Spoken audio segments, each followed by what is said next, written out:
Okay, and so begins part 2 of now putting the everything back together. So this is the new clutch. He's obviously redone it and set it up for me and stuff. It's basically the same clutch that what I had before. He did say that it's a more aggressive pad. As you guys can see, that's what the pad was supposed to look like. Nice and thick and chunky. But anyway, he says that it's a different kind of pad, but to be honest with you, it looks the same. So I think it is the same, and I think he's forgetting what he did for the original time. Again, he is an old man, so... However, this is where a lot of the changes happened. Also, obviously, he's redone the flywheel a little bit, but this is where a lot of the changes happened. He said he has stiffened the living crap out of this. It's basically maxed on how stiff it can be, which means it might be actually now uncomfortable to drive my car, which is going to be really irritating, but at least hopefully it will actually now hold the horsepower. Oh, also I should probably just document this. My dad pointed this out to me. He did speak to me about this, but my dad just said something now that I wasn't thinking of that, yeah. Anyway, so in order to get these pins out of the flywheel so he can machine it, I don't know if you guys can see there, but he had to cut it in order then to be able to lift it. Which is fine and understandable because he was saying that the heat caused them to basically, I don't know, get stuck, essentially. However, my dad was mentioning, why didn't he just put new ones in? Which I kind of agree. So, you know, as I've stated a couple times throughout this video and the previous video, I am kind of and quite disappointed in this dude. But at this point, I kind of just... I need my stuff back so I can get it back in the car.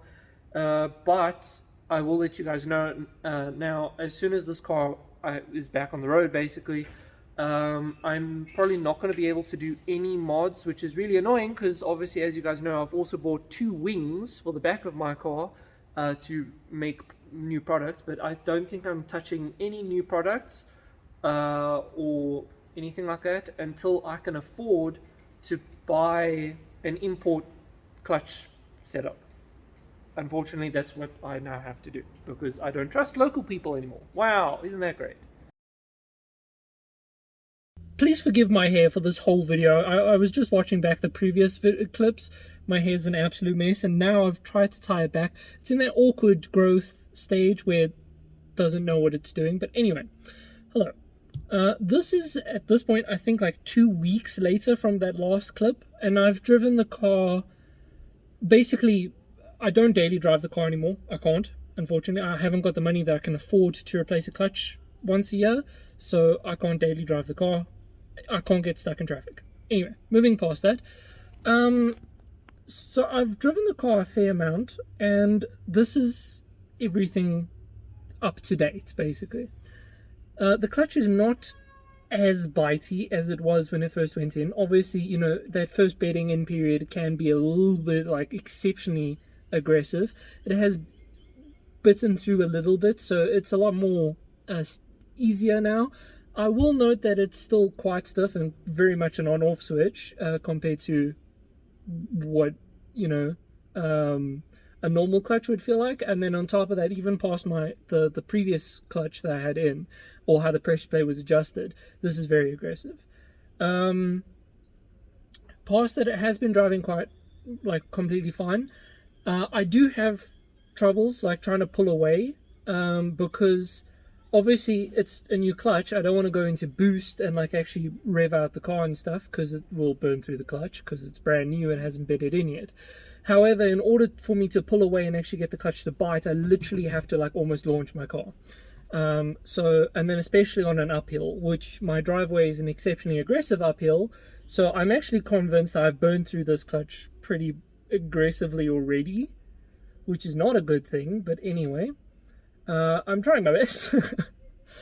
This is why I need a clutch that I can daily drive, because, you know, anyway, moving on, whatever. You guys get my point. I've told this story a million times in this video already.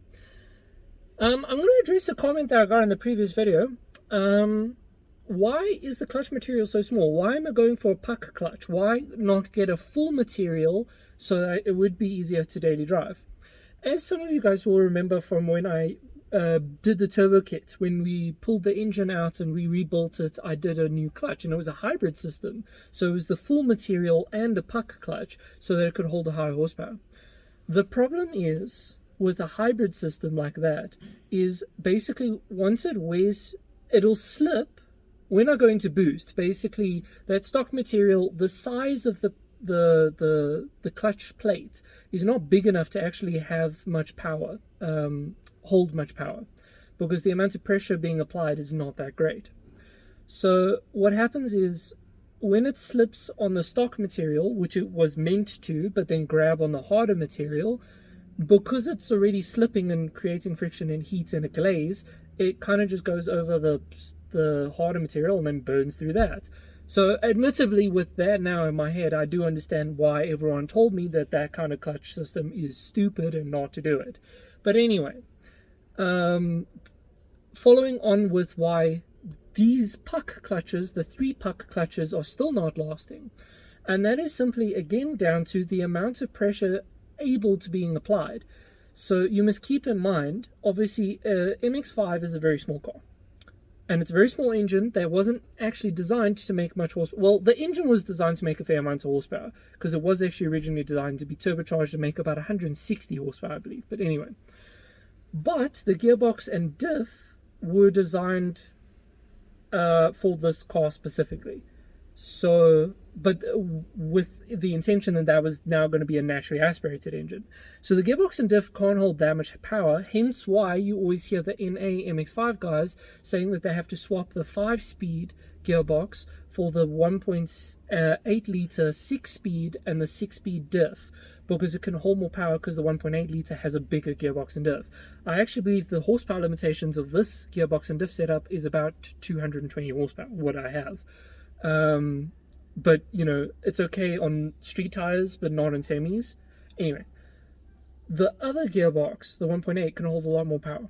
I don't want to make this clip too long, so I'm going to move forward.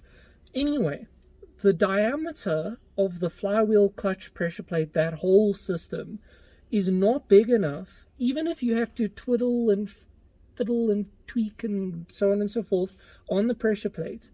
There is simply not enough pressure being applied to the friction material to then the flywheel.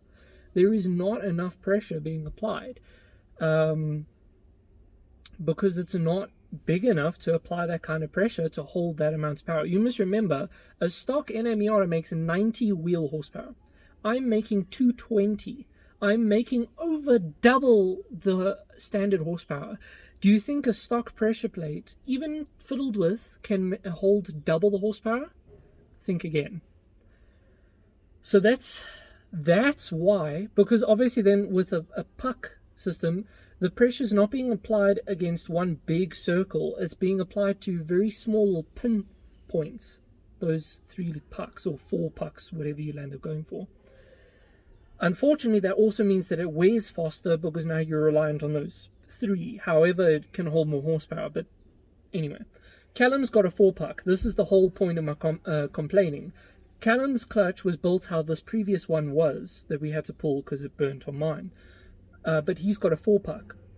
And yet his is holding the same horsepower, and on semis, not that I think wheel grip will have anything to do with drivetrain, but anyway, or at least on the side of the clutch. Moving on.